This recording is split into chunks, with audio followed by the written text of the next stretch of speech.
За бүгдээрэнд нэг өглөөний мэнд хүргэе.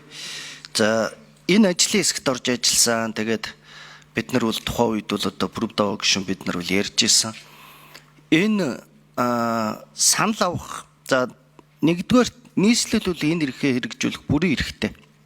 Гэхдээ санал авсан гэж байгаа. Санал авахдаа бид нар тодорхой хугацааны туршид сайт дээр байршуулад тэгээд оролцсон хүмүүсээс санал авсан гэж байгаа.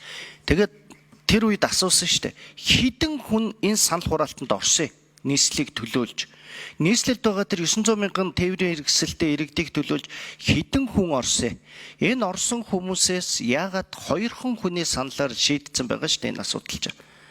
Тэгэхээр санал асуулга нэртэй юм явуулсан болоод сая гарan иргэнийхээ одоо энэ асуудлыг 2хан хүний саналаар шийдэж болох уу гэдэг энэ асуудал дээр одоо нийслэл одоо ч дахиад яг тодорхой хариу өгөөгүй.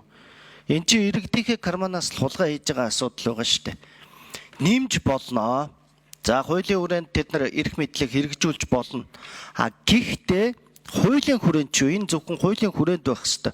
Тэрнээс биш 2хан хүний саналаар 2 сая орчим иргэнийхээ асуудлыг шийдэж болохгүй. Ажлын хэсэг дээр за Төсвийн байнгын ороонд ч гэсэн өмнө энэ талаар ярьж ирсэн. Тэгэхээр энэ дээр бол одоо миний хувьд бол бас л эсрэг саналтай байгаа. Энэ бол 2 хүний саналаар шийдэж болохгүй. Энэ бол процессын алдаа гарсан гэдэг нь бол бүр тодорхой байгаа шүү.